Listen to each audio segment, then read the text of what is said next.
Welcome everybody. Today I'm going to be talking with Dr. Christine, and we're going to be talking about stress and how it impacts your health and life. So I am super excited to hang out with her. I did a live with her a few months ago. It would have been in November, I believe. So if you want to check that out, it is in my IG stories. Here she is. See if I can I invite you to join me?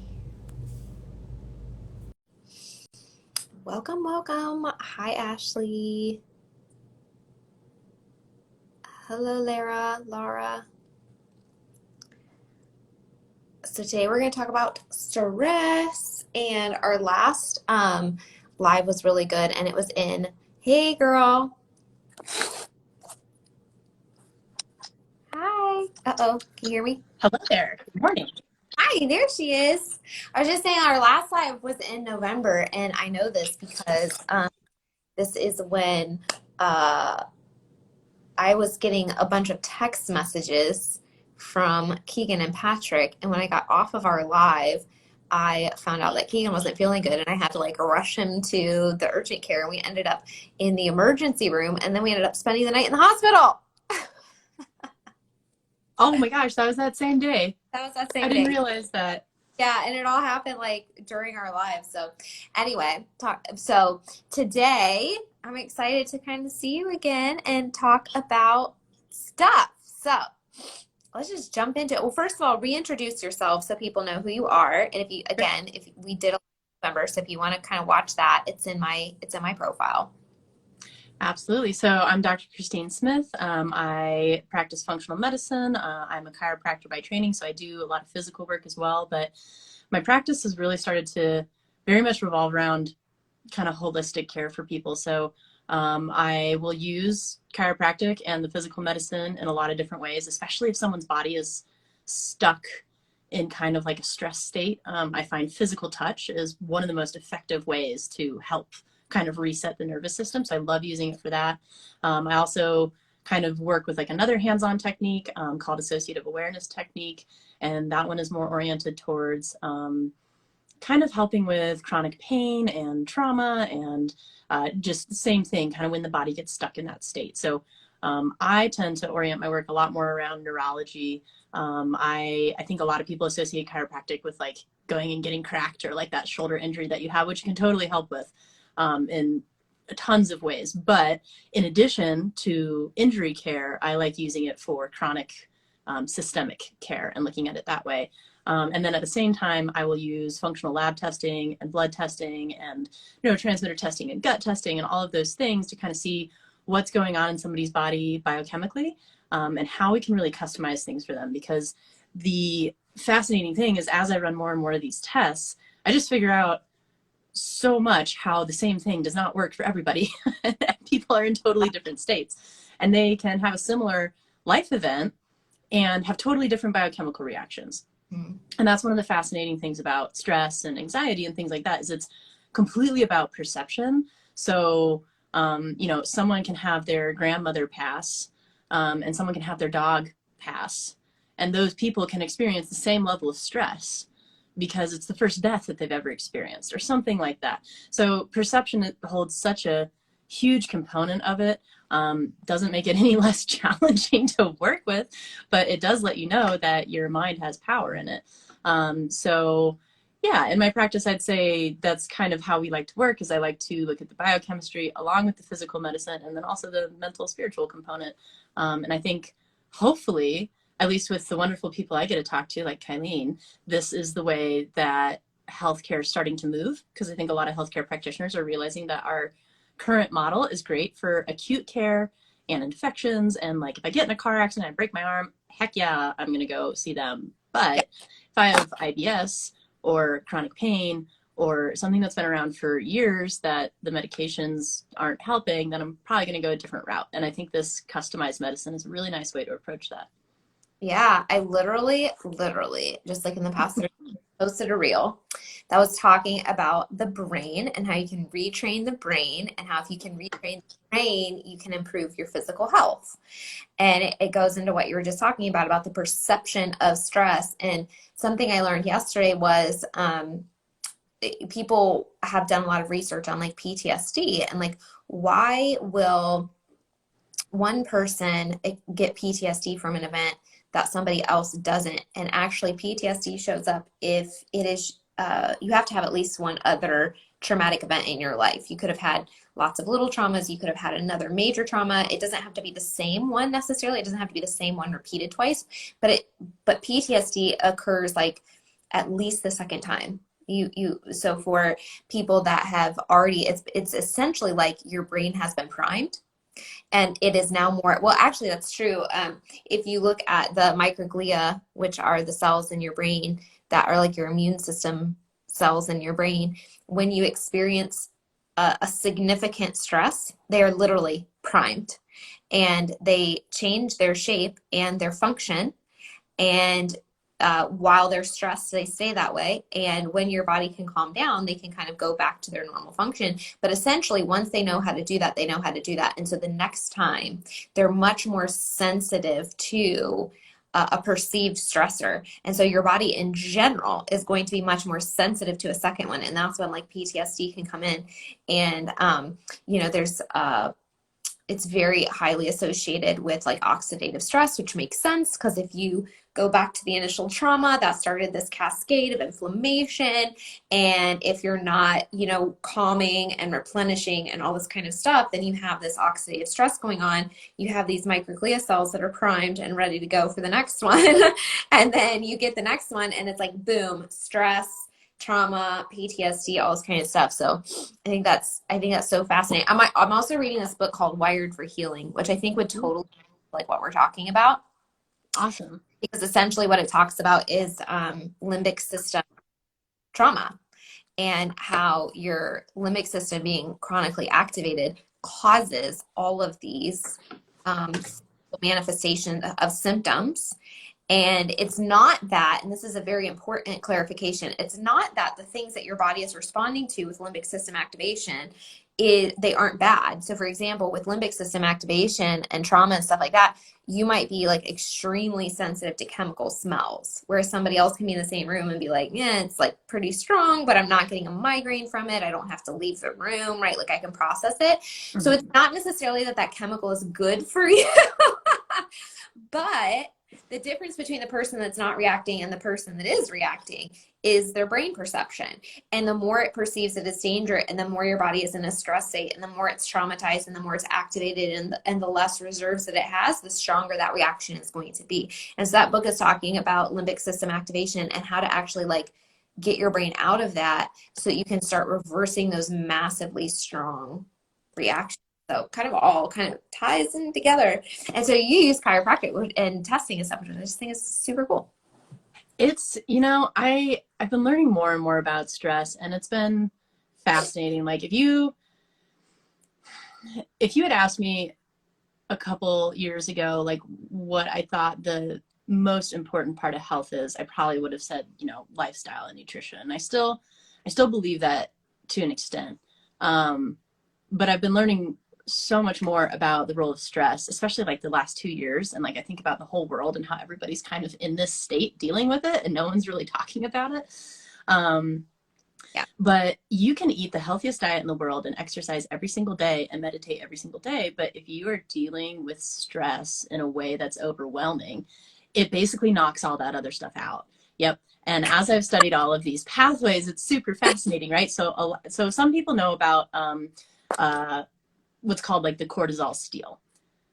People don't realize just how deep that goes. So cortisol steal, what that's talking about is in a biochemical pathway, what our stress hormones, our cortisol is made from, tends to be cholesterol and some other things. But our hormones are also made of cholesterol. And then some of the amino acids that play a part in that, like tyrosine.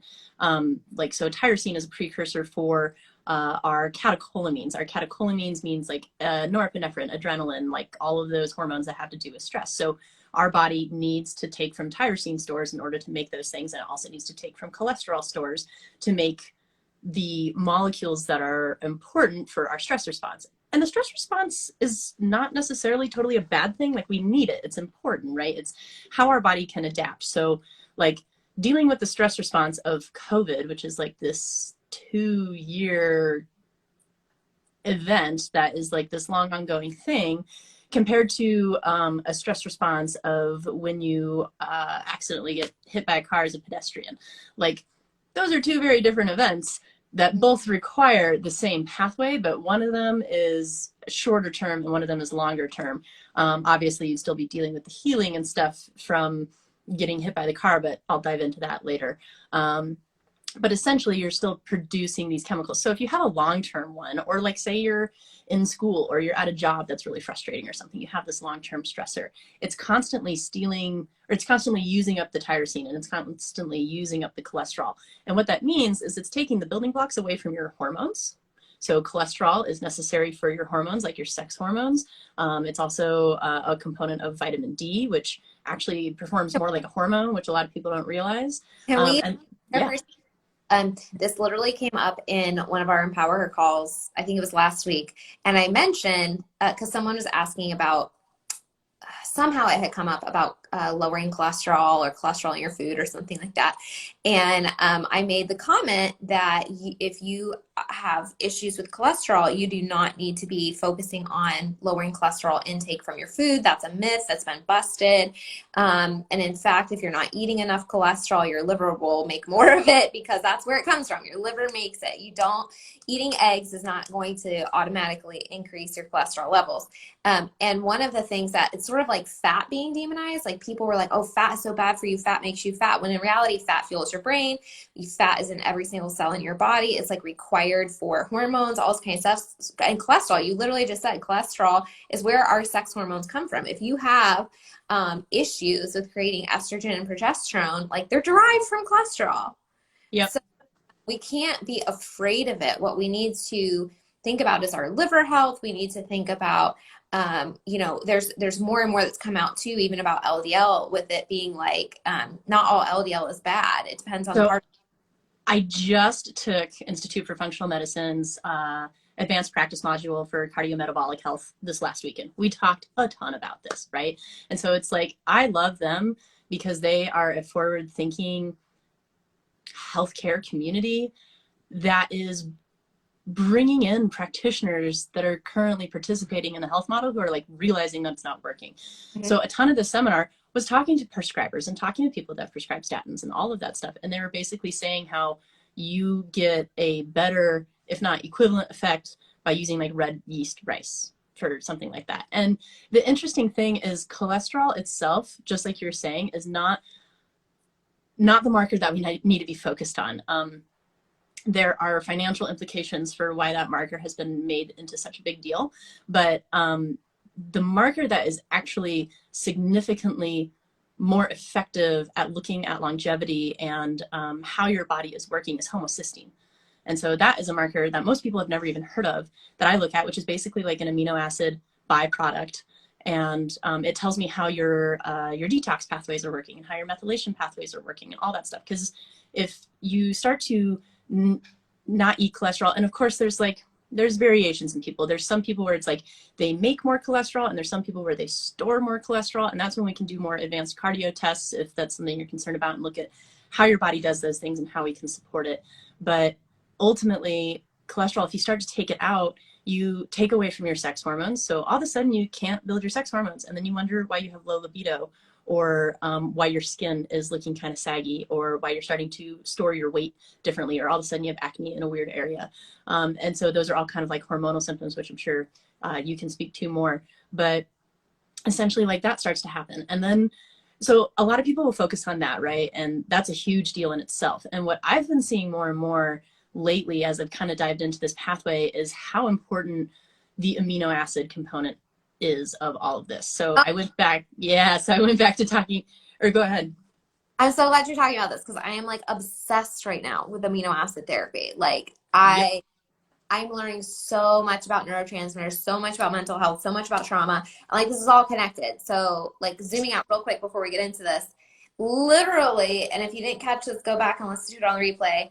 She just explained how stress and trauma will deplete your hormones like 100% through the chemical pathways. And one of the things that is incredibly important during stress, besides managing it and supporting your nervous system and getting to safety depending on the situation, all that kind of stuff. Other than that, replenishing and amino acids are so incredibly important. And so like when people struggle with anxiety and they tell me that they're not eating meat, I'm like, whoa, this is not going to be a good situation for you. Like we have to have like enough amino acids for you to even like make your neurotransmitters and to repair your muscles and your tissues and for all of these different systems. So anyway, sorry, interrupting, but I'm so excited that you brought that up. No, absolutely. And this is also important. And like everybody's different, right? It's like I have a vegan client I'm working with as well.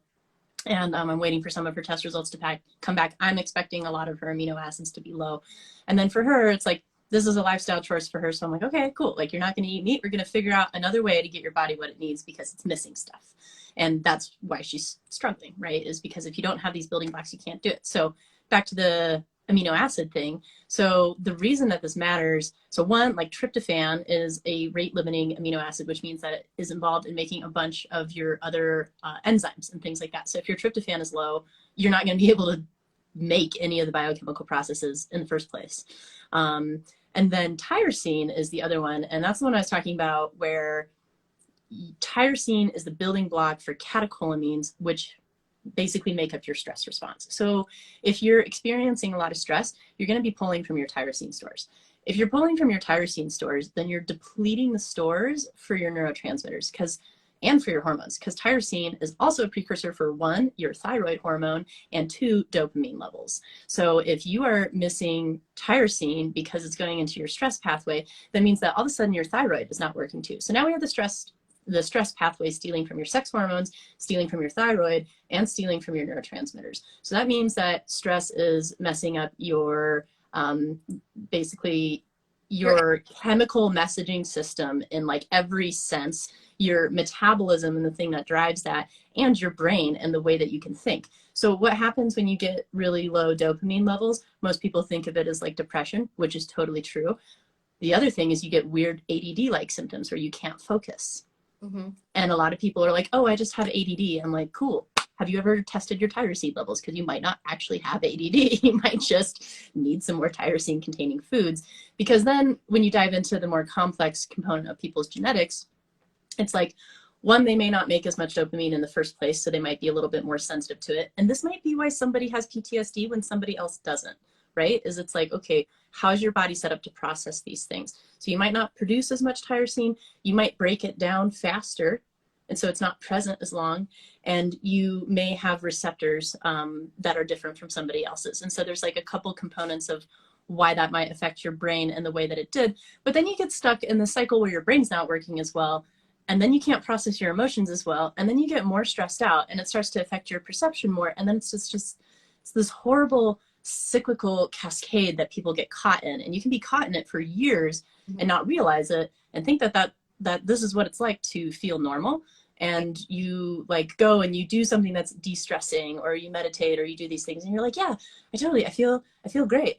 But that's the really interesting thing that I'll see in practice when I do like the physical work on people is people come in and like they think that they're normal, and then we'll do this thing that resets their nervous system, and they'll get up and they'll be like, I feel weird.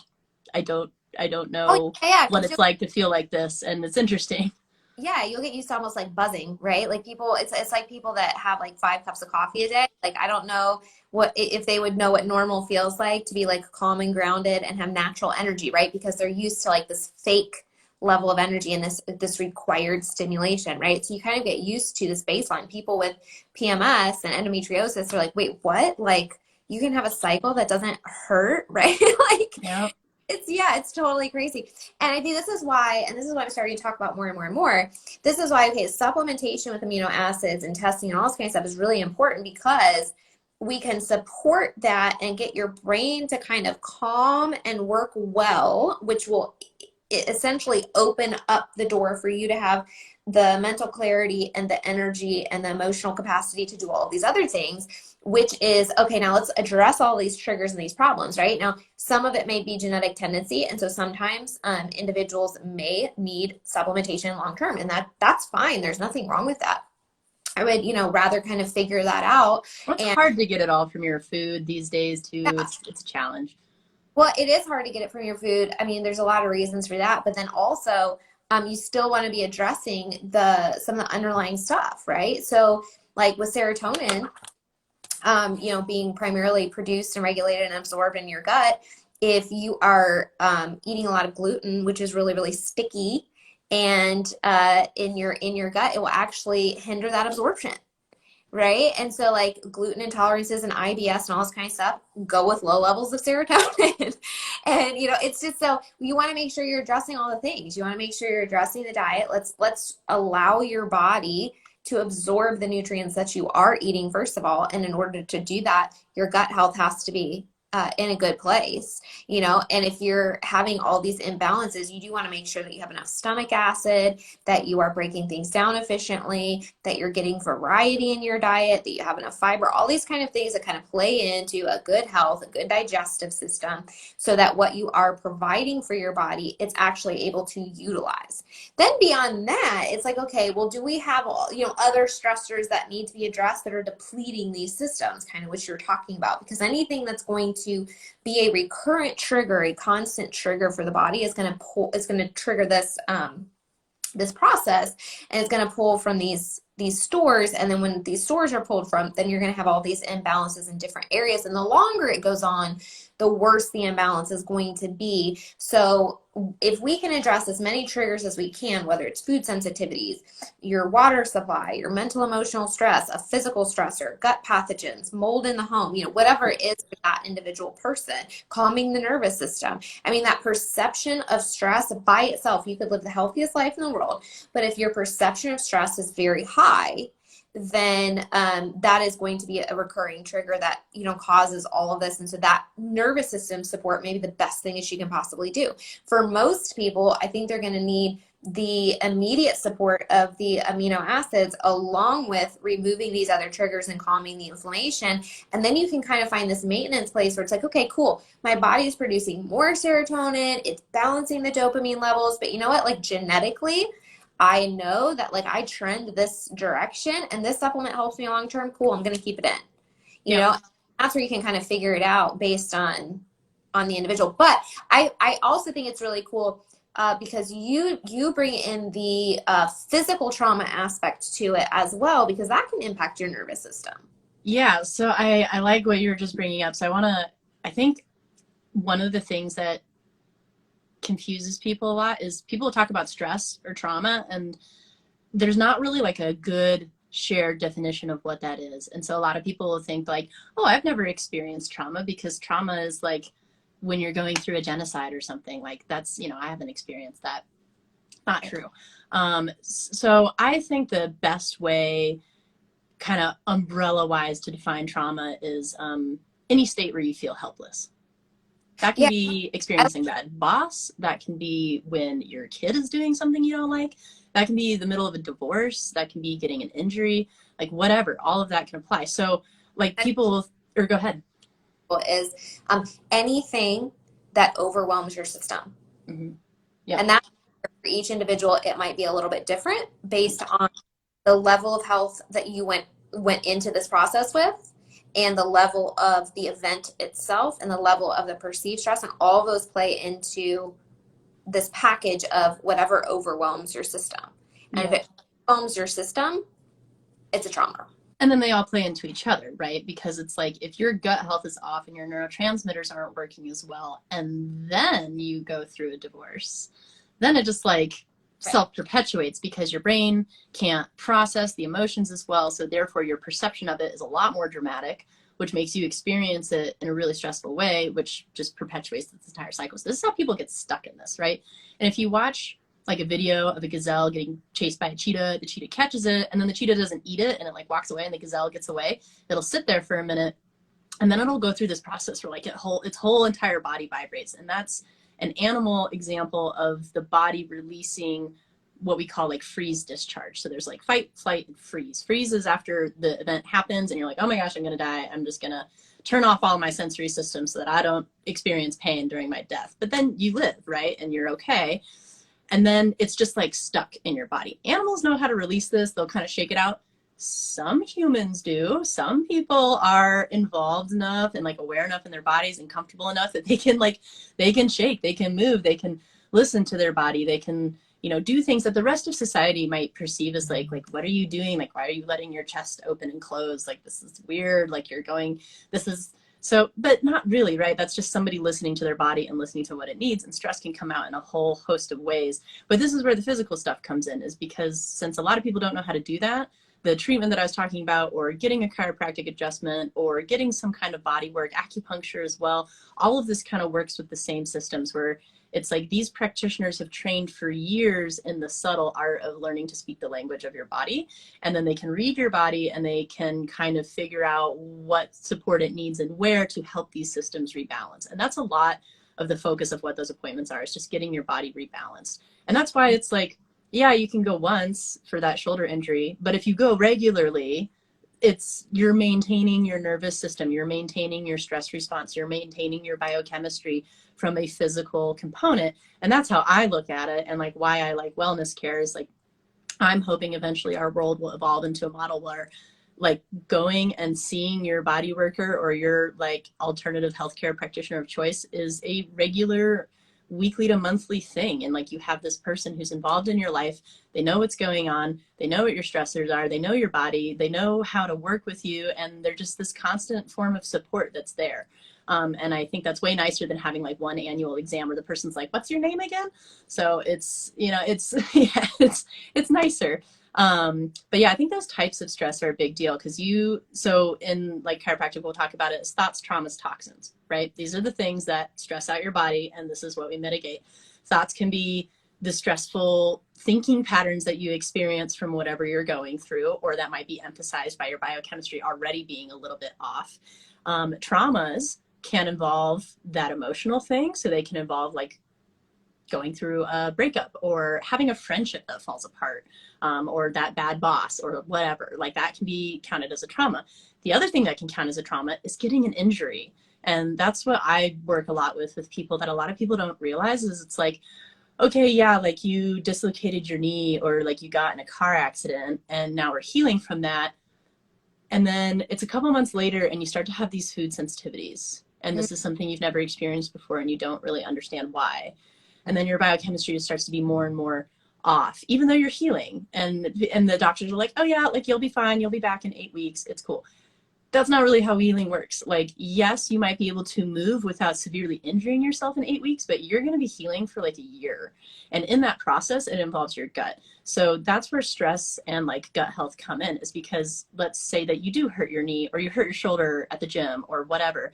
That creates a stress response in the body, that catecholamine pathway, all the stuff that we talked about in the beginning.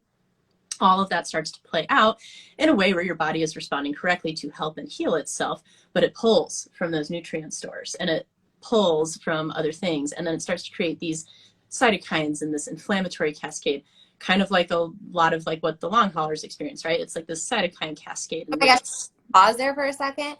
If it has like a long haul Rona, like I don't know how you feel about this. I feel like one of the best things they can possibly do is like just have so much antioxidants pumped into their system. Mm-hmm. Because what they're needing is that their body has essentially gotten behind, and what they are needing is massive cell repair. And what does that? Nutrients and antioxidants, right? It's this massive level of oxidative stress because of the trauma, because of the virus, because of the stress that it was placed on the body. And then they got behind, and they need to essentially play catch up, and their body's trying to balance, and it's going really, really slowly. And so what can we do to bring in support? All the And my favorite morning beverage is bone broth, which is a really good way to get your amino acids and other things in the morning.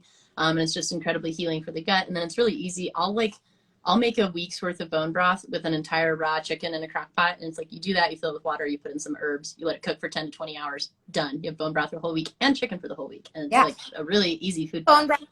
And then it might, it might be a little effort up front, but go to somewhere like Restore Hyper Wellness and go get some glutathione IVs and some hyperbaric oxygen treatment.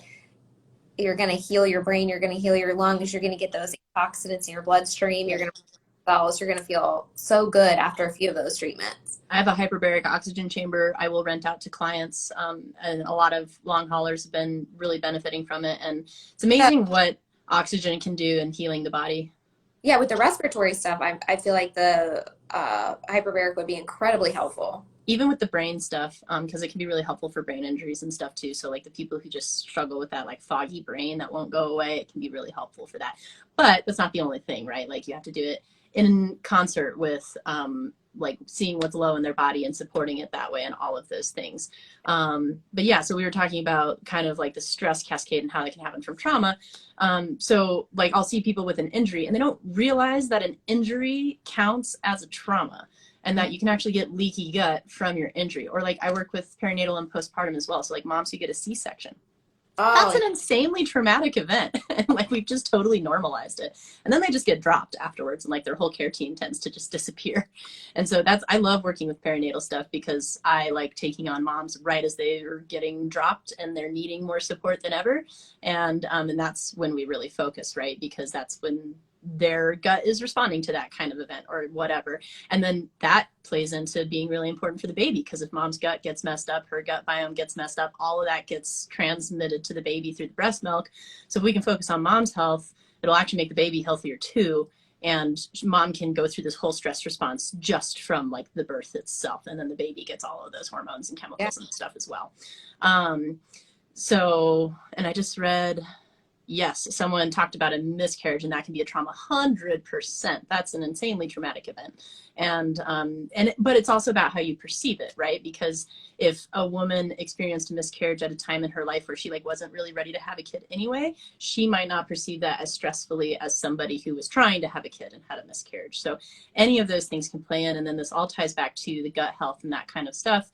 And then that plays into your stress response. And then that's how you can get stuck in this for years. And then all of a sudden, 5 years later, you have like Hashimoto's or something and you don't understand why. And it's like, it's not like there was this one thing that triggered it. It's usually like you get stuck in a stress state for kind of a couple of years without getting to regulate it. And then all of these things finally accumulate. And I think one of the ways that I like to think about it, because you were talking about priming in the beginning, and I think that's such a important component of it, is it's like, so think about like if you're doing something and you stand up and you hit your head on the cabinet and it really, really hurts, right? The next time that you're doing that, you're probably going to look up and like make sure that the cabinet's not open because you don't want to do that again. That's the equivalent of priming. It's like you have this one experience in your life that makes you way more aware of something that you never would have really been aware of before. And yeah. An example, if you do hit it again, it's going to hurt more the second time if you're hitting it on the same place, right? Like, so. Yep, 100%. So with the priming thing, it's like, and this is why I think some people might be more prone to PTSD. So if you think about like veterans, right? A lot of veterans will join the military because for a variety of reasons, but every once in a while, like they may have had some stressors in their early life anyway. And then they go over to war and they have this like crazy experience. And then they come back and their system was already primed. And then they experience something super stressful. And then it just kind of gets stuck in there. And the nervous system, it's not like this on-off switch. It's kind of like a spectrum. So you have like parasympathetic over here, sympathetic over here. This is your fight or flight. This is your rest and digest. And so with your life events, you can move like closer and closer and closer to this just because they've kind of compounded it and kept you stuck there. And then to get back to this, it's kind of this process. It's like 2 steps forward, 1 step back. And it's really dependent on life events. And so it's literally like physical therapy to get your nervous system back to a calm state. And it can take time. And I think persistence and consistency is one of the most important things, which is why like if you meditate once, it might kind of help. If you meditate for 8 weeks, they've shown it literally changes your brain tissue. And so it's like you need that consistency. And then there's also like when we go back to talking about the dopamine pathways and different things, and this is still stuff I'm coming to understand. there's this weird, and Joe Dispenza talks about this a little bit if you've ever heard of him, but there's this weird thing where you can literally get addicted to your thoughts, even when they're negative, or you can almost get addicted to being depressed. Yep. As weird as that sounds, and people are like, I don't want to say that. That's a shameful thing. Like, why would I be addicted to being depressed? Like, no, this is happening to me. They're addiction brain chemicals. That, yes. And plus it's like, there's so much chemistry that we still don't even understand yet. And so when you have, so let's say that you maintain like a certain stress level, right? And let's call it a moderate stress level that's like higher than it should be, but it's there. But it's manageable, your body's cool with it, and you've had it for a couple of years. Your body's like, oh, this is homeostasis. Okay, so like this is where we're supposed to live. This is the level I'm supposed to keep the cortisol at. Got it, I'll keep it like that. And then you start to meditate more, and then your stress levels go down. And then your body's like, whoa, whoa, whoa. This is not the cortisol level that you told me to maintain. I'm used to these moderate levels. I want to get those cortisol levels up. So I'm going to do the thing that raises the cortisol levels. So I'm just going to send that signal to the brain to raise the cortisol levels. That's about as complicated as your cells think, right? But on the other side, the complex side, as we get to the brain and it's like, hey, brain, produce those cortisol chemicals. That stimulates your brain to be like, oh, what bills do I have to pay? Blah, blah, blah, blah. What about this? What about my relationships? And then you dive into like all this anxiety and your like horrible negative cycles, because that's how your body gets your brain to produce the cortisol so that you can maintain the homeostasis that it's used to. Mm-hmm. So that's how it's like, you'll sit down to meditate and your brain will go nuts and you can't figure out why. And it's like, well, you're going through withdrawals, basically. Your body is responding to you going through withdrawals from the homeostasis it's used to. So then if you take long enough and you start doing this enough, your body will start to be like, oh, okay, now we're making a new homeostasis. So I'm supposed to maintain these cortisol levels lower. Got it. Okay, I'll work on that. And so that's why it takes time and persistence, is because you're literally going to be fighting withdrawals of like your own thought chemistry, even when it's not necessarily the addictive pathway alone in itself. It's like you literally it's just your body trying to maintain homeostasis, and we have to retrain it on what our homeostasis is. Mm-hmm. And since the only way to really do that is through action and changing the chemistry and doing it consistently. Mm-hmm. Yes. And so that was a tangent, but well, I think that's why it's so important to always come back to a multifaceted approach. So just going with the addiction model, if you just pull the substance away, you're going to go through massive withdrawals, right? But if you bring in nutrient support and other tools and resources, you're able to mitigate that significantly. So when you're talking about the nervous system and training your body and retraining your brain, I mean, that's hard to get out of brain patterns. Your body in general likes the shortest route to get somewhere. And once it has established a pattern, it can go there more easily the second time. And then the third time, it's even easier. And the more you do it, it's like a worn down path. And so we know that the brain is flexible. We know that we can retrain it, but it takes effort because those pathways are so worn in at a certain point. And so when we are working on retraining our body, retraining our nervous system, retraining our brain, we want to do sort of the body work and the brain work and the thought work, but also we got to make sure that it has the tools and the resources and the nutrients that it needs in order to make that process possible and easier and mitigate some of the stress associated with it. Because otherwise you're essentially fighting an uphill battle, and it's going to be like sheer will and good luck with that, because that's hard. Well, and that's why I'll try to work with this on clients first and really look at what might be going on. Because it's like, if you ask somebody to make some huge life change and cut out all these foods in their diet and do all these other things, and they can't even think, right, it's going to be the most miserable experience ever. So I'd much rather get them to a point where their brain actually functions in a way that can support those goals that we're trying to reach. So I think that's a much more compassionate approach. Right. Yeah. So you always want to start with the brain support and the energy support, because if your brain is online and you have a little bit of energy, then you can tackle stuff like food sensitivities, right? But if you're exhausted and anxious and depressed, and you're you have no motivation because your neurotransmitters are all out of whack, then in being handed a list of 50 things to do, you're going to be literally can't do that. I'm just going to I'm out. And exactly. Yeah, no, I totally, and it really depends on the person too, right? Some people are going to be give me all the things, and other people are going to be listen, baby steps. And so really being able to listen and say, okay, what's the primary thing that's bothering you? Like, what's the number one thing? Let's start working on that so you like mentally and emotionally feel better and have more capacity to do everything else. I mean, people that work with me, I mean, and I totally understand this personally as well, is when you feel overwhelmed or tired, like cooking or grocery shopping or, all that stuff is like, not interested, right? But if laundry, I mean, whatever it is, whatever's on your to-do list, right? But if your brain is online and you're feeling creative and your body has energy, you're like, I can do all the things. Let me do all the things, right? I'm gonna everything done today and I'm gonna have the most productive day in the world, right? I mean, that goes with your hormones too. Like it depends on where your hormones are in your cycle. And again, so like if you have that whole cascade, you're gonna have neurotransmitter imbalances, you're gonna have inflammation, your hormones are gonna be imbalanced, and then you're just gonna feel out of whack all month. And you're just gonna feel out of whack all the time. And you're not gonna have the motivation and you're not gonna have the energy and you're not gonna be able to accomplish things. And then that's gonna spiral, like you were saying, because then you start feeling depressed and you're feeling, well, I can't get anything done and I'm never gonna heal. And so that's when it gets really, the initial part is a real effort. You have to really go, no, I'm conscientiously choosing. I'm going to start training. I'm going to start changing the way I think about things. I'm going to start pushing the opposite direction. And then eventually over time, as you go through all these processes, you can retrain it to be just as easy to do the thing that you want to do as opposed to the opposite. 100%. And I think one of the things I like to talk about for people is like, what are the little things that you can do, right? Because lots of people will talk about like, oh, these are all the things that are happening and this is why you're stressed and depressed. And they're like, cool, what do I do?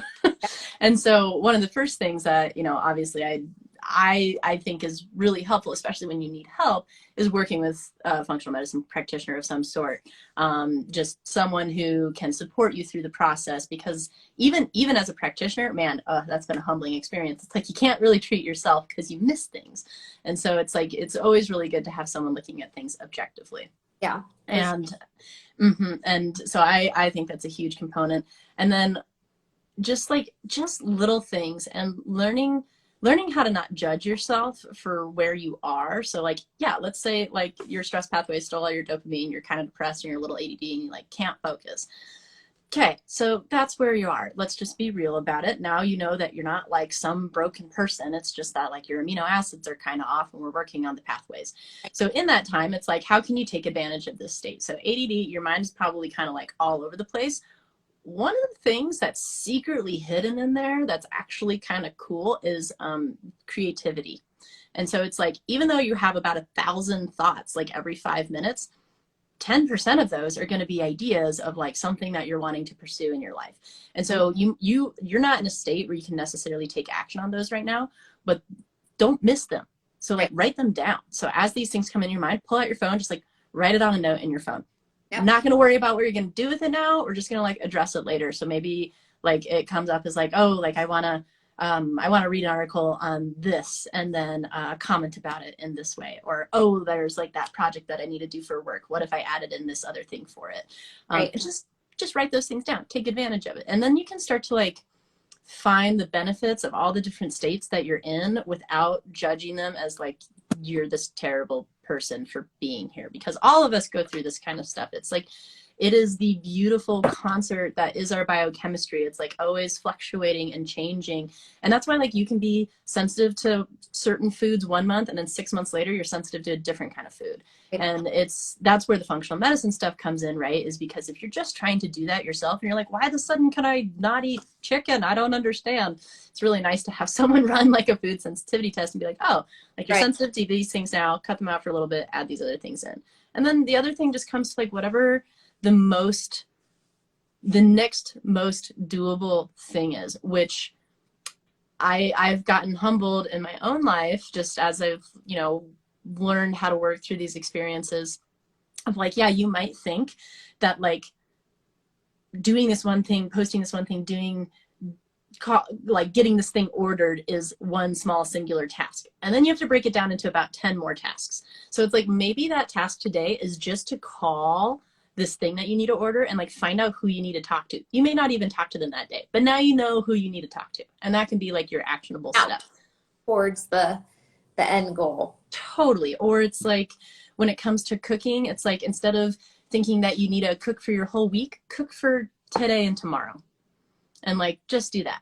And it comes to meditation, if you're having a hard time like getting out of bed to do it in the morning and like you want to go sit in the corner and you want to do this half-hour long meditation, whatever, just lay in bed and listen to a 10-minute one that helps you love yourself. Just start there. And so just like be forgiving of yourself as you work through this process, because the most counterproductive thing that you can do is hate on yourself as you're trying to get out of this state, because that's stressful. So the self-compassion and the self-love, and just, I think the healthiest thing you can do is just bring awareness to what's happening to you. And you start to see all these patterns in yourself and these reactivity patterns, and you start to like identify what your triggers are. And you don't always have to change them immediately, especially like if you don't have the support yet, but just becoming aware of what they are so that when you do have that support, you can make those changes because you've already become aware of it. I think is one of the most proactive things that you can do if you're stuck in like the fight or flight state. And then I'd say the most foundational thing that you can do for getting out of fight or flight, breathing deeply. Yep. Simple as I can put it. Like if you can do 10 to 20 deep belly breaths when you're feeling stressed out, and then just think of, during that time, think of something that warms your heart. For me, it's like my childhood dog, and just exist in that state for 30 seconds. It already shifts your biochemistry. And if you can do that 20 times a day, it's literally physical therapy for your nervous system. And you start to shift your biochemistry back down that spectrum we were talking about. So I think those are like the simplest things that you can do, especially when you're feeling overwhelmed. Yeah, no, that's such a good point. So, wow, we covered a lot. So we talked about the how stress impacts your body and your chemistry and makes you more sensitive to stress in the future, how it impacts your hormones and puts you into overwhelm and freeze and all this kind of stuff. And then I love how you just kind of wrapped it up with like really tiny baby steps. You don't have to, avoid overwhelm and trying to get out of overwhelm. The irony.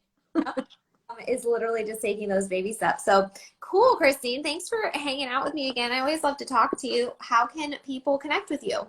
Oh, I always love our chats. Thank you. Sure.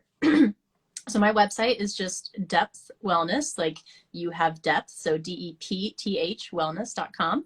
And then I have a variety of things on there, and you can feel free to reach out for a discovery call if you just want to hear more about what I do. If you're in Colorado, I'm happy to do physical work for you. I tend to work on the Front Range, right around the Arvada area. And then I also have other friends that do similar type of work if you're in a different area, but you're still interested. And yeah, I just thank you for having me on and doing all that you do. I think a world full of practitioners that think like you do in our future is going to be what hopefully shifts us into a place of not being overwhelmed and stressed out and fighting, and where we can all live harmoniously because our brains and our guts are working. That's right. That's right. That is the goal, right? Yes. Thanks so much, Christine. I really appreciate it. And thanks for all the work that you do and for hopping on and having a fun conversation with me. Yeah, thank you. Have a great day. Thank you. Bye.